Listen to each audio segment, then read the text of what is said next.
오늘 성경 말씀 마태복음 20장 17절부터 21절까지 읽겠습니다. 예수께서 예루살렘으로 올라가려 하실 때에 12 제자를 따로 데리시고 길에서 이르시되 보라 우리가 예루살렘으로 올라가느니 인자가 대제사장들과 서기관들에게 넘겨짐에 그들이 죽이기로 결의하고 이방인들에게 넘겨주어 그를 조롱하며 채찍질하며 십자가에 못 박게 할 것이나 제3일에 살아나리라.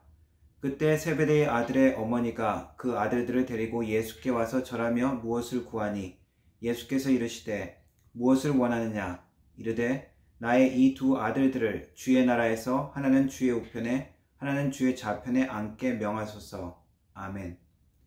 영어로 읽겠습니다. Now Jesus was going up to Jerusalem. On the way, he took the 12 aside and said to them, We are going up to Jerusalem, and the Son of Man will be delivered over to the chief priests and the teachers of the law. They will condemn him to death, and will hand him over to the Gentiles to be mocked and flogged and crucified. On the third day he will be raised to life. Then the mother of Zebedee's son came to Jesus with her sons and kneeling down, asked a favor of him. What is it you want? He asked. She said, Grant that one of these two sons of mine may sit at your right and the other at your left in your kingdom. 아멘. 지난주 수요일 2월 17일부터 사순절 기간이 시작되었습니다. 사순절은 부활절 전까지 일요일을 제외한 40일의 기간을 이야기합니다. 초대교회 때 부활절을 맞이해서 세례를 받는 사람들이 세례를 준비하면서 그 준비 기간에 기도하고 경건을 유지하는, 자신을 돌아보는 그러한 기간으로 삼았다고 합니다. 카톨릭에서는 저 교회 절기들을 좀 많이 강조하지만 개신교에서는 그렇게까지는 강조하지 않습니다. 사순절은 장로교단이나 CRC 저희 교단에서도 공식적으로 지키는 교회 절기는 아닙니다. 하지만 요즘에는 각 교회들이 각 개인 경건 생활에 유용하고 또 기도 훈련에 좋다고 판단되어서 격려하고 또 홍보하는 분위기가 되는 것 같습니다. 수요일부터 시작되었는데 각 개인의 경건 생활과 그리고 기도 훈련에 유용한 계기가 되기를 바랍니다. 사순절 절기를 맞이해서 예수님께서 겪으셨던 마지막 일주일의 삶과 그리고 말씀을 잘 생각하면서 하나님의 나라에 대해서 배우고 하나님의 나라의 사람으로 살기를 다짐하는 계기가 되었으면 좋겠습니다. 마태복음 19장과 20장은 예수님께서 예루살렘 성에 들어가기 전에 사역과 가르침에 대해서 말하고 있습니다. 연결되는 21장에 예수님의 예루살렘 입성 이야기가 나오고 그로부터 일주일의 이야기가 등장합니다. 대부분의 복음서에서는 이 일주일의 이야기에 많은 분량을 차지하고 있고 많은 사건들을 비교적 자세히 기록하고 있습니다. 28장으로 된 마태복음도 21장부터 28장 거의 3분의 1 분량을 그 이야기에 차지하고 있습니다. 마지막 일주일의 십자가의 사건이 중요하기 때문이죠. 십자가 사역은 예수님의 이 땅의 마지막 사역이면서 가장 중요한 사명이기도 했습니다. 예수님은 예루살렘으로 올라가면서 다시 한번 세 번째로 이 중요한 자신의 십자가의 사역과 죽음에 대해서 예고하십니다. 예루살렘으로 올라가면 대제사장들과 서기관들이 나를 체포할 것이고 그들이 나를 이방인에게 넘겨줘 죽게 할 것이다. 그들은 나를 조롱하고 채찍질하고 십자가에 못 박을 것이다. 하지만 나는 3일 후에 다시 살아날 것이다. 이러한 이제 곧 닥치게 될, 이제 예루살렘에 들어가면 직면해야 될 일을 말씀하십니다. 심각한 예수님의 최후의 비장한 사명에 대해서 말씀하고 계십니다. 그러나 제자들은 여전히 다른 것에 관심이 있습니다. 하나님의 나라가 아니라 다른 나라에 살고 있는 것 같습니다. 세베대의 두 아들 야고보와 요한은 그의 어머니까지 동원해서 예수님께 요청합니다. 이제 예루살렘에 들어가면 주님께서 나라를 회복하실 것인데, 다윗의 나라를 회복하실 것인데 그때 우리 두 아들을 주님의 영광된 자리에 좌우에 앉게 해주십시오. 이것이 그들의 요청이었습니다. 우리 주님의 관심과 우리의 관심이 얼마나 동떨어질 수 있는지 알려주는 말씀입니다. 예수님은 예루살렘으로 올라가기 전에 계속해서 하나님의 나라의 원리가 이 세상의 원리와 얼마나 다른지 계속해서 가르치고 계십니다. 결혼과 이혼에 관한 하나님의 의도와 마음을 가르쳐 주십니다. 내 마음에 들면 결혼하고 내 마음에 싫어지면 이혼하면 되는 것이 세상의 원리입니다. 사랑의 감정이 사라지면 같이 살 필요가 없다고 세상은 이야기하는 것입니다. 그러나 예수님은 결혼이 인간들의 결정을 넘어선 하나님께서 계획하신 신성한 제도라고 가르쳐주고 계십니다. 또한 어린아이들을 가로막지 않고 환영함을 통해서 하나님의 나라의 지위와 존중함의 가치관이 세상과 반대되는 것을 이야기합니다. 세상 사람들이 생각하기에는 아무것도 아니고 가치 없고 무시하는 그것이 하나님의 나라에는 가치 있는 것이 된다는 것입니다. 하나님의 나라는 저 어린아이들의 것이다 라고 말씀하십니다. 또한 부자 청년의 방문 이야기를 통해서 세상과 물질에 대한 욕심이 하나님의 나라의 조건에 대해서 얼마나 적대적일 수 있는지를 가르쳐 주십니다. 이 말씀에 제자들은 충격받고 놀라죠. 그리고 이러한 헌신과 포기는 인간으로서는 역시 불가능한 일이라고 또한 말씀하십니다. 그리고 덧붙여서 이렇게 세상의 가치관을 포기한 자들에게 주어지는 보상이 버린 것만큼 받는 것이 아니라 그것과 비교할 수 없는 풍성함으로 돌려받는다고 말씀하십니다. 그런데 이 모든 하나님의 나라의 이 모습, 이 통치와 원리는 결국 예수님의 십자가를 통해서만 완성되어지고 그 모든 그림이 그려지게 되어져 있습니다.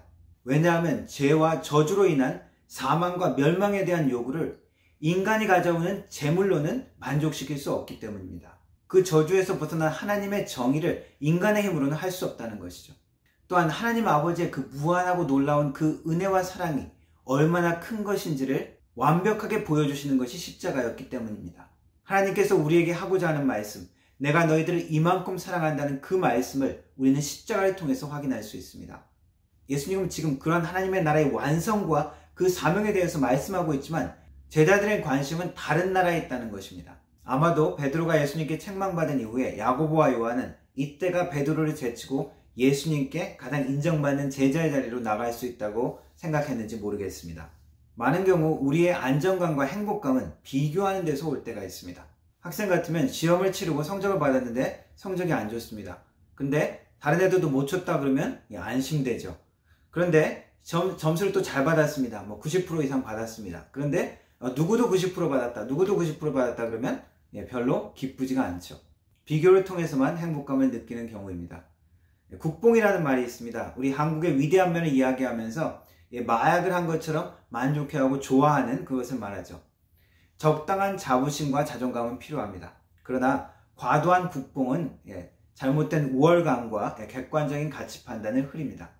예전에 어떤 케네디 형과 이야기하면서 한국이 짧은 시간에 비약적인 발전을 했다고 제가 자랑하면서 우리는 자원이 없어서 그 대신 머리를 써야 된다 그러면서 우리 한국 사람들이 은근히 머리 좋다는 자랑 같은 이야기를 했습니다. 그런데 그 이야기를 듣고는 표정이 별로 달갑지 않은 것 같았습니다. 그러면서 캐나다가 얼마나 우월한지, 그러면서 캐나다의 우월한 면들을 또 이야기하더라고요. 특별히 우리가 일본이나 중국과 비교해서 이겼다, 혹은 일본은 실패했는데 우리는 성공했다, 이런 이야기를 들으면 우리가 아주 통쾌합니다. 그리고 일본 사람이나 중국 사람들이 얼마나 무례한지, 얼마나 과대망상인지 이런 것들을 이야기하면서 우리는 비웃기도 하고 또 통쾌하기도 합니다. 그런데 비슷한 것을 그쪽 사람들도 보고 있는 것 같습니다. 예전에 중국 사람을 만났는데 그 사람 이야기가, 야, 너희 한국 사람들은 중국 대륙이 다 너희들 나라 땅이었다며, 그렇게 생각한다며, 그렇게 막 이야기를 하면서 비웃는 것을 보았습니다. 우리가 그러한 것들을 보면서 통쾌하고 혹은 분노해하면 할수록 유튜브 알고리즘은 어떻게 합니까? 이런 거 좋아하는구나 그러면 계속 그런 것만 노출시키죠. 그러면 항상 우리 편은 위대하고 정당하고 상대편은 쓰레기처럼 보이게 되죠.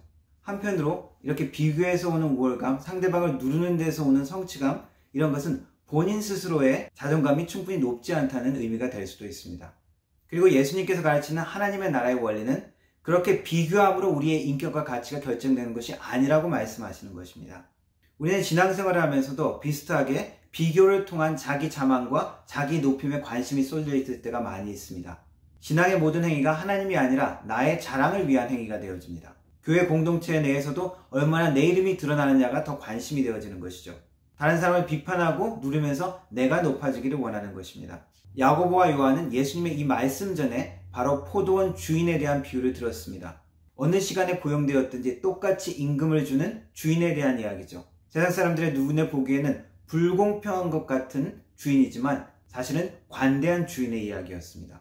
하나님의 나라의 원리는 공정한 원리를 포함하지만 그것을 넘어서는 은혜의 원리가 있다는 것을 가르쳐주고 있습니다.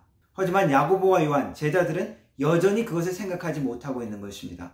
여전히 남들보다 앞서야 기쁘고 남들을 위해서 지배해야 만족스럽고 남들이 나에게 순종해야 한다고 생각하는 세상 원리 가운데 있는 것입니다.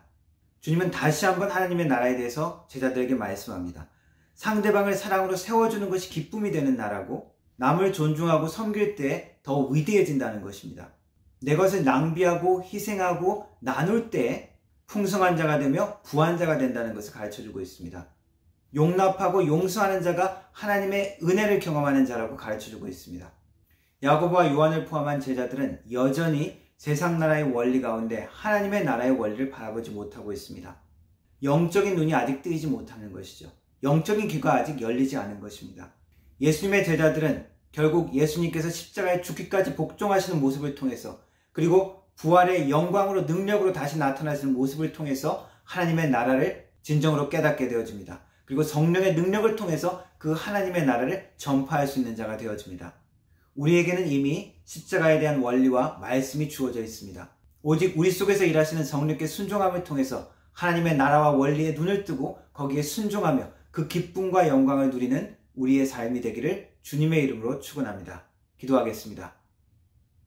아직도 세상의 원리 가운데 하나님의 나라의 능력과 그 축복을 경험하지 못하는 우리를 긍휼히 여겨 주옵소서. 우리의 영적인 눈이 띄어지고 성령께서 하시는 말씀에 순종하여 하나님의 나라의 축복과 능력을 경험하며 하나님의 사랑 가운데 감사함으로 기쁨으로 살아가는 우리의 삶 될 수 있도록 주님 도와 주옵소서. 예수님의 이름으로 기도합니다. 아멘.